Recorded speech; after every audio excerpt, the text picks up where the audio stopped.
First at 5, a controversial gun bill becomes law while another is vetoed. And less than 90 days from now, under this new law, Mainers will have to wait 72 hours after they buy a gun before they can use it. CBS 13's Owen Kingsley is live in the studio to explain how some hope this law will help to prevent suicides. Owen. That's right. That was the original intent behind this new law, with research showing that it could have that impact. Opponents argue the waiting period will delay people who feel they need protection from buying a gun. One local gun store owner argues this law will hurt his industry and other small businesses.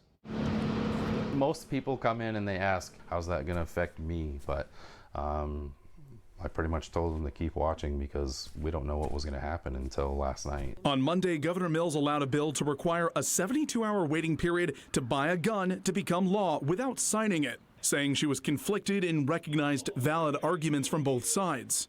Opponents like Nate Maillet, who owns First Due Firearms in Sabattus, worry how this will affect gun sales, especially small businesses who rely on spontaneous or on-the-spot purchases, sometimes at events like gun shows. That's going to put a huge hurting on companies like that. The intention of this bill was to prevent suicide deaths in Maine. Without being able to immediately buy a gun, supporters hope people in crisis will be able to de-escalate and seek help. Maine's chapter of the National Alliance on Mental Illness cites a 2019 study saying 90% of people considering suicide by gun will not commit suicide by other means. If we restrict that access to the lethal means, we know that we will impact the suicide death rate within the state. A second bill that would ban bump stocks and destroy any gun used in a convicted crime was vetoed by the governor Monday.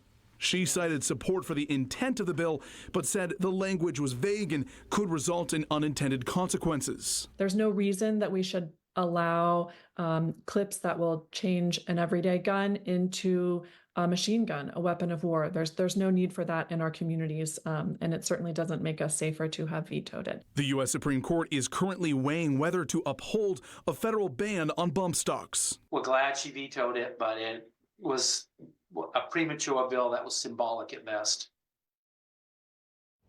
Coming up at 6, we'll tell you when Maine's waiting period law will almost certainly be challenged.